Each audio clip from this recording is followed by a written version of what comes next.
एक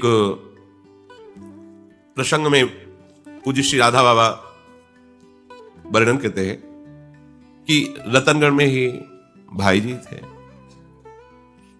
उनका ऐसा प्रभाव था कि बड़े बड़े धनी मानी भक्त ज्ञानी सन्यासी विरक्त सब भाई जी को सम्मान करते, क्योंकि जिनके हृदय में निरंतर प्रिया प्रीतम का चिंतन चल रहा है, प्रिया प्रीतम हृदय रूपी निकुंज में केली कर रहे हैं, तो आकर्षण ऐसा होता है कि सब। एक धनी सेठ थे। धनियों में अहंकार बहुत जोर का होता है, क्योंकि मूल दोष यही है, उनका अहंकार। जो अपने को बड़ा धनी समझते हैं उनमें चोरी, हिंसा, झूठ बोलना, दंभ नाटक करना, काम क्रोध, गर्व अहंकार, भेद बुद्धि, वैर अविश्वास, स्पर्धा, लंपटता, व्यभिचार, जुआ, ये सब दोष उसको घेर लेते हैं। जो धनाभिमानी होता है, मैं धनी हूं, अभिमान तो था ही, पर एक कृपा भी थी कि भाई जी के सत्संग में रोज जाते थे। धनी थे, अन्य दोष भी होंगे, अहंकार भी था, पर सत्संग में जाते थे, रोज प्रणाम करते, सत्संग सुनते, पर भाई जी से ईर्ष्या करते, उनकी निंदा करते। जो सत्संगी जन थे अगर रास्ते में मिल जाते सत्संग सुनने के बाद तो निंदा करते। कई तरह की देखा, बढ़ बढ़ के बातें कर रहे हैं, लोगों से पुजवाते हैं, ऐसा वैसा। कुछ लोग ऐसे होते हैं। किसी दिन भी वो सत्संग ना जाए ऐसा नहीं था, प्रणाम न करे ऐसा नहीं था, पर हृदय की जलन, ईर्ष्या, हमारे पास सब इतना वैभव, कोई हमको प्रणाम नहीं करता और इनको सब प्रणाम करते हैं, नमस्कार करते हैं। ऐसा मतलब विचित्र बात है कि रोज जाना, सत्संग में नियमित जाना, पर वहां की बातों में क्यों में निकाल के और चलते हुए निंदा करना, और जहां भी बैठे भाई जी की निंदा करना। प्रणाम भी भाई जी सामने दिखाए प्रणाम करेंगे, ऐसे प्राय बहुत हृदय होते हैं। सामने तो प्रणाम नमस्कार और पीछे निंदा करना। वो अपनी जलन को नहीं सह पाते, अपनी मलिनता को और बढ़ाते हैं। वो यही समझते थे मेरे पास इतना ऐश्वर्य है, नौकर चाकर हैं, मैं बहुत धनी हूं, हमारे सामने भाई जी क्या है, पर इतना सम्मान इनका, जिसको देखो वही भाई जी प्रणाम नमस्कार, दौड़े पीछे घूम रहे हैं। मैं क्या करूं जो मेरा सम्मान हो, सब कुछ तो हमारे पास है, क्या कमी है? तेरे पास भगवान की ठसक नहीं है, प्रियालाल की ठसक नहीं है, ये पैसे से थोड़ी आती है, ये तो प्राण दिए यह प्रेम न पइए, ऐसो महंगो आय सखीरी। ये तो गुरु कृपा से मिलता है, आराध्य देव की कृपा से मिलता है। भगवान ने कहा है कि जो अनेक चित्त विभ्रांता मोह जाल समावृता प्रशक्ता काम भोगेशु पतंति नरके असुचौ, अपवित्र नरकों में इनको डाला जाता है। ये अनेक वृत्तियों में फंसे हुए भोगों में ये जो संत महात्माओं की, वैष्णवों की निंदा करते हैं, अवहेलना करते हैं, अपमान करते हैं, ऐसे अपवित्र नरकों को भोगना पड़ता है इनको। भाई जी के पास आना, उनको प्रणाम करना, देखो इसका प्रभाव, और भाई जी की निंदा करना, अपना अपना प्रभाव है। देखो बढ़िया अवसर कि अगर इस जलन को विवेक के द्वारा रोक लेते, निंदा ना करते, तो इसी जन्म में भगवत प्राप्ति हो जाती। इतने बड़े महापुरुष का दर्शन अमोघस्य, उनकी वाणी अमोघस्य, उनके द्वारा बताया हुआ साधन अमोघस्य। कोई असर उनके ऊपर नहीं पड़ता, आचरण में कुछ परिवर्तन नहीं, बस सत्संग आना, प्रणाम करना, सामने मधुर भाषण, पीछे निंदा, और कैसे इनको गिराया जा सके, ऐसा होता है। बहुत तो संतों की भागवतिक उन्नति देख करके हृदय शीतल होता। चलो कम से कम धर्म की महिमा, भगवत महिमा में लोगों की चित्तवृत्ति आकर्षित हो रही है। बेविचार से, मदिरापान से, नाना प्रकार की हिंसात्मक वृत्तियों से लोगों की वृत्ति हटकर प्रभु के नाम रूप में लग रही है, बहुत अच्छा है। कुछ को लगता है कैसे करूं कि इसकी जगह मैं हो जाऊं, या भले मैं नरक जाऊं पर इसके मुंह पे कालिक पुत जाए, ऐसा। यद्यपि उनके भी हृदय में उसके प्रति श्रेष्ठ भाव होता है, तभी आंतरिक वृत्ति उसको सह न सकने के कारण द्वेष भाव में परिवर्तित हो जाती है। वो चाहते हैं कि ये बात सत्य है, पर स्वीकार उनके अंदर न होने के कारण वो उसको नीचा दिखाना चाहते हैं। राग में ही द्वेष होता है, अगर राग न हो तो द्वेष हो ही नहीं सकता। तो उनके प्रति भी मात्र बुद्धि होती है, पर उसे अपने अंदर ना लाने के कारण वो द्वेष में और द्वेष इतना भयानक, ये ईर्ष्या द्वेष है, कुछ भी कर सकता है, कुछ भी कर सकता है, बहुत भयानक है ये। तभी का कंचन तजना सहज है, सहज तिया का नेह, मान बड़ाई ईर्ष्या दुर्लभ तजनाए। ऐसे महापुरुष की निंदा में रत, धन का अभिमान, मान की चाह, बोलो अब दुर्गति में कौन सी कमी रह गई? पूरी की पूरी सामग्री तैयार। सत्संग में आना, भीतर से भाई जी को देखकर जलना, स्पर्धा करना, द्वेष करना। वो कहते भी थे कि इनके पास धन क्या है, कुछ नहीं, पर जिसको देखो भाई जी प्रणाम नमस्कार छाए हुए हैं। कैसा मतलब, अब उनके अंदर सहन नहीं हो रहा, क्या करें? अच्छा, जो भागवतिक महापुरुष होते हैं वो अपनी प्रशंसा चाहते नहीं, उनको बुरी लगती है, पर करें करावें आप सब जने बढ़ाई दे। पैसा दे के प्रचार प्रसार करवाने से भी यश कीर्ति नहीं होती। जब आप करवाना चाहते हैं तो वो छुपना चाहता, वो छपा देते हैं, प्रकाशित कर देते हैं। इनका खेल है। भाई जी कभी चाहते थे कि मेरा यश हो, मुझे लोग जाने, अकिंचन भाव से रहते।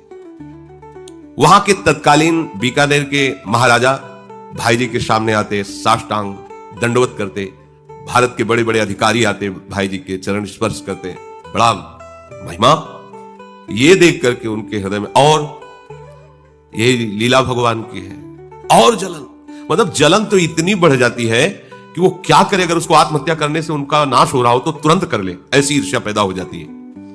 और जब भाई जी के सामने आते तो ऊपर से बड़ा प्रेम का दिखावा करते हैं, बड़ी कृपा भाई जी आपकी, रोज सत्संग में आते हैं, रोज ऐसा सब ऐसे। कुछ समय बाद उनकी मृत्यु हुई। सेठ के परिवार के लोग मृत्यु के समय भाई जी को बुलाने आए। भाई जी अचानक सोच किया कि तो उसमें चले गए। सोच क्रिया अचानक लगी, उधर सूचना को प्राण त्यागने वाले भाई जी को इतनी सोच लगी, वहां नहीं जा पाए और शौचालय जाना पड़ा, क्योंकि भाई जी चले जाते तो दुर्गति उनकी नहीं होती। और भगवान को बर्दाश्त नहीं कि उनके भक्त का कोई अपराध करे और फिर अंतिम उसका सुधर जाए। जो अपमान भक्त कर करे या जो अपराध भक्त कर करे, राम रोष पावक। ऐसी सोच लगी कि भाई जी को एक सेकंड के लिए भी फुर्सत नहीं कि मैं जा वो शौचालय। तानहम द्विषतः क्रूरान संसारेषु नराधमान क्षिपाम्यजस्त्र मशुघाना मासुरीस्वेव योनिषु। ऐसे भक्त द्रोह करने वाले पापाचारी क्रूर कर्मी नराधमों को मैं आसुरी योनियों में गिराता हूं और नरक भुगवाता हूं, भगवान कह रहे हैं। पूज्य श्री राधा बाबा अपने ध्यान कक्ष में बैठे हुए थे। वहीं एक कुतिया गर्भवती हुई और कई बच्चे पिल्ला हुए उसके। भाई जी के ध्यान में वो कुतिया और वो पिल्ला, और उन पिल्लों में से वो सेठ जी जो कुत्ते का पिल्ला बने थे, मेव मेव करते हुए छोटे बच्चे गए। बाबा निकले कुटिया से बाहर, देखा नई नई कुतिया ब्याही है, बच्चे हमारे ही सामने लाना था इनको। देखा अच्छा सेठ जी हैं कुत्ते के पिल्ले के रूप में।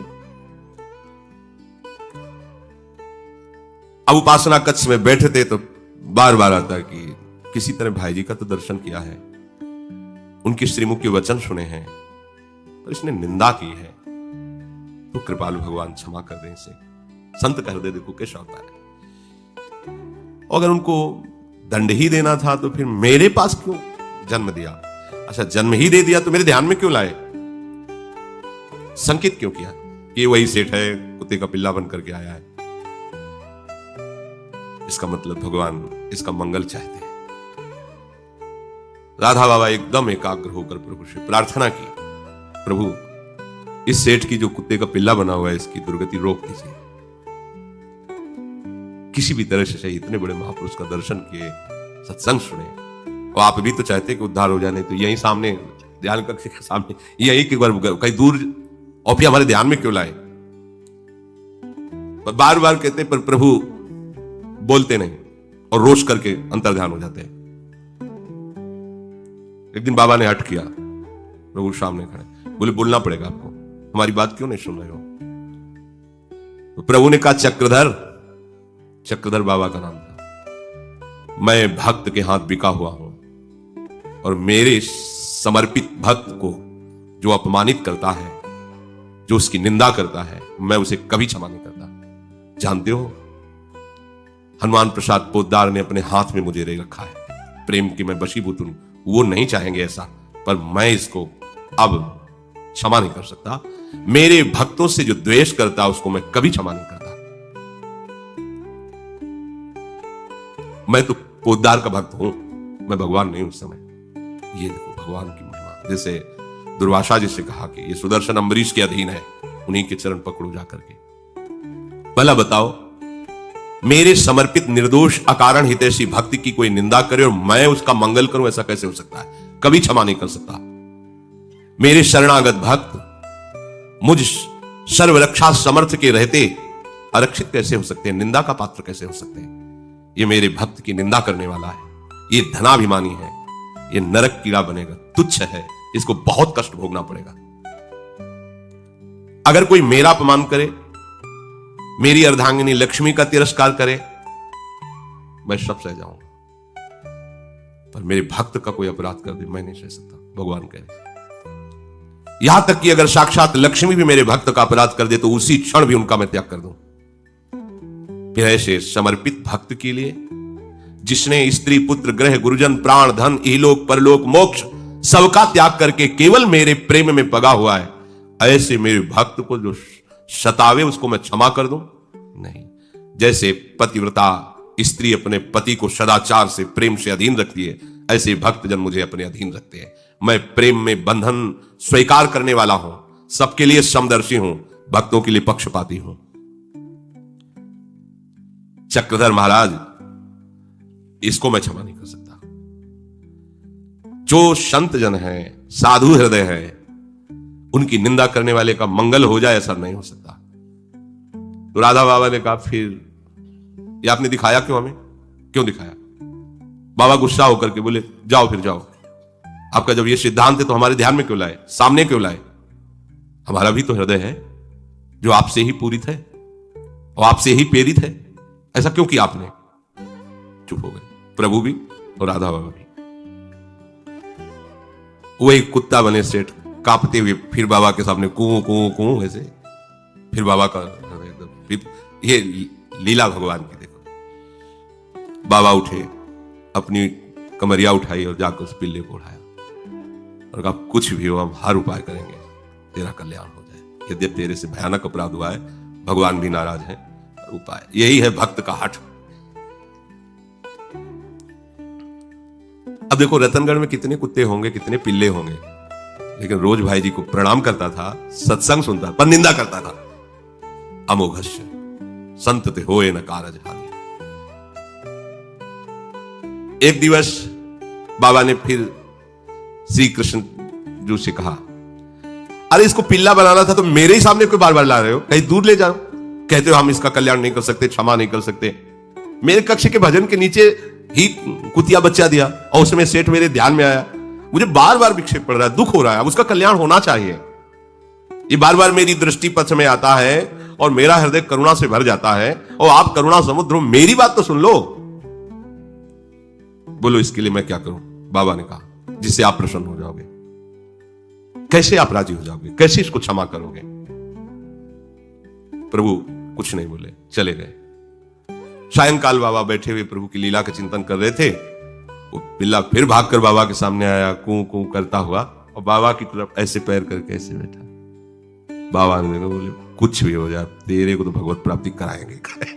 संतों का यही एक जगह बाबा के शायद शब्द थे कि जो भगवत भजन में उन्मत्त महात्मा होते हैं, तो जैसे पागल कुत्ता काट ले ना किसी को, वैसे सीधी हो जाता, ऐसे ही होता। भगवान कह रहे नहीं उद्धार होगा, कह रहे हो के रहेगा, देखते हैं क्या हट। इसीलिए मोरे मन पर वश विश्वासा, राम ते अधिक राम कर दासा। बड़ी व्यथा हुई। भाई जी अपने घर के मुख्य द्वार पर बैठे सोच के हाथ मटिया रहे थे, अकेले बैठे हुए चिंतन करके हाथ धो रहे थे। राधा बाबा जाकर खड़े हो गए। भाई जी ने बाबा को देखा, कहो स्वामी जी, क्योंकि ऐसे नहीं, सहज में नहीं आते, कैसे आप? वो एक सेठ थे जो आपकी निंदा भी करते थे, सत्संग में भी आते थे, प्रणाम भी करते थे, आपको याद है? हाँ हाँ याद है। बोले उनकी मृत्यु हो गई थी। हाँ हाँ हमें उस समय भी याद है कि आए थे बुलाने पर, वो सोच लग गई थी तुम्हें। हाँ वो हमारे भजन कक्ष के नीचे कुतिया जो है ना, उसमें पिल्ला बन करके आए, चेंचे करते रहते हैं हमारे सामने। ये कि वो आपके अकारण निंदा करते थे, बड़ा अपराध करते थे, मानते हैं, परंतु आपके लिए निंदा और स्तुति तो समान है। निंदा के रूप में ही सही, पर वो आपका चिंतन तो करते थे। भाई निंदा भी करने के लिए वो आकृति तो आएगी ना सामने। तो मुझे लगता है कि किसी भी तरह से आप जैसे महापुरुष का आश्रय, ऐसी दुर्गति नहीं होनी चाहिए। आपका जो सत्संग सुना, आपको प्रणाम किया, आपका चिंतन किया, वो कुत्ते की योनि में और ऐसे कष्ट में माना अपराध किया है। पर भाई जी आपको आपका ही गाया हुआ दोहा सुना रहे हैं, धनी के द्वारे पड़े रहो, धनी की ठोकर खाए, कबहू धनी निवाजी है, जो द्वार छाड़ नहीं जाए। देखो मनुष्य शरीर में भी वो रोज आता था, रोज प्रणाम करता था, कुत्ता बन के भी आपके ही द्वारे में। तो भाई जी उसकी तरफ से हम क्षमा मांगते हैं, आप क्षमा कर दो और उस पर कृपा कर। देखो कैसा हृदय संतों का होता है। मुझे नहीं शाह जा रहा उसको कुत्ते के रूप में देखकर, सदगति निश्चित होनी चाहिए। यह हट है संतों का। जैसे बच्चा हट कर ले तो मां को पूर्ण करना पड़ता है। जब तक आप कृपा नहीं करेंगे तो इसको विश्व की परम शक्ति भी इसका मंगल करने में असमर्थ है, क्योंकि सीधे हमने श्री कृष्ण से बात किया है, उन्होंने कहा कुछ नहीं हो सकता, इसको तो दंड भोगना पड़ेगा।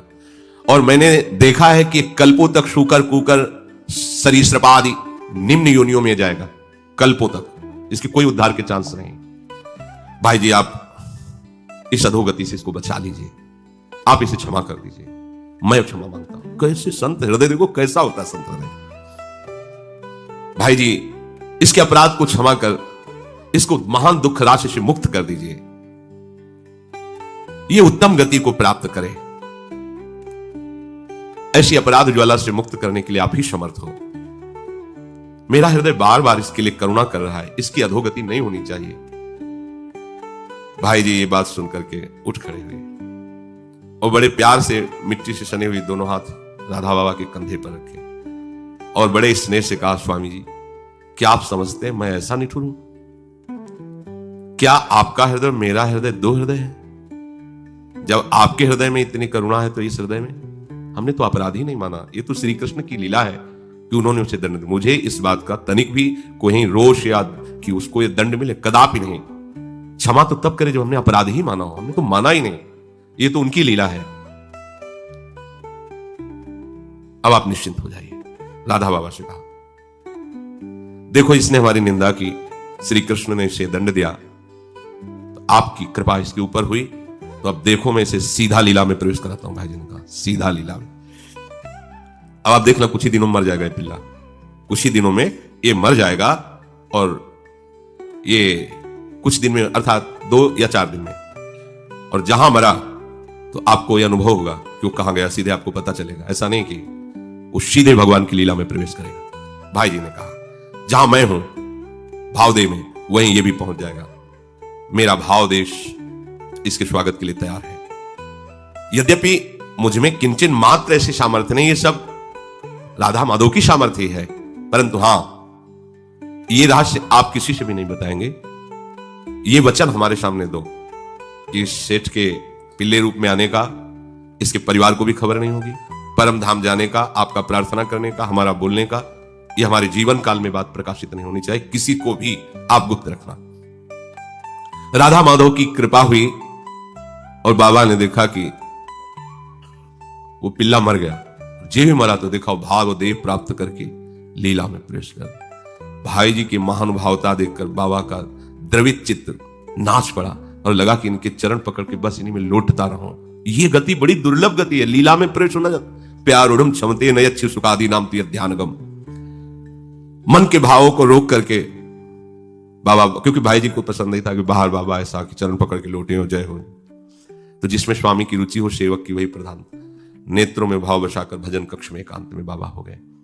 तो इस प्रसंग से पता चला यद्यपि ये निंदनीय है, नहीं करना चाहिए, पर इससे पता चला किसी भी तरह से प्रभु से जुड़ जाना कितना बड़ा मंगल का विधान बना। किसी भी तरह, यद्यपि कोई पद्धति नहीं है। अगर राधा बाबा कृपा न करते तो वही कह रहे हैं कि मैं कल्पों तक देख रहा हूं, इसका क्रम नाली का कीड़ा सुअर क्या क्या ये बनेगा जाके, इसका कभी उद्धार नहीं हो सकता। तो ये तो महापुरुषों के समीप बैठने का और उनके वचन सुनने का अभाव से ही सही उनके सामने सर झुकाने का ये सौभाग्य दिया। नाराज थे श्री कृष्ण, पर बहुत अंदर से कृपा भी की, नहीं तो ऐसे महापुरुष की दृष्टि में क्यों लाते, काम बन गया। इसका भाव ये है। यद्यपि बिल्कुल ऐसा नहीं करना चाहिए, किसी की भी निंदा नहीं करनी चाहिए, पर किसी भी तरह से संत से जुड़ जाए तो उसका अमंगल नहीं हो सकता किसी भी तरह से। संतों का स्वभाव ही ऐसा होता है जो महामोद करने वाला होता है, महामंगल करने वाला होता है। अब थोड़ा बड़ा भजन तो करता ही होगा, सत्संग भी सुनता था, प्रणाम भी करता, थोड़ा भागवतिक साधन तो बनता, पर भयंकर अपराध ये कि वैष्णव निंदा, भक्त निंदा। पर किसी भी तरह से महापुरुषों से जुड़ जाना उसके लिए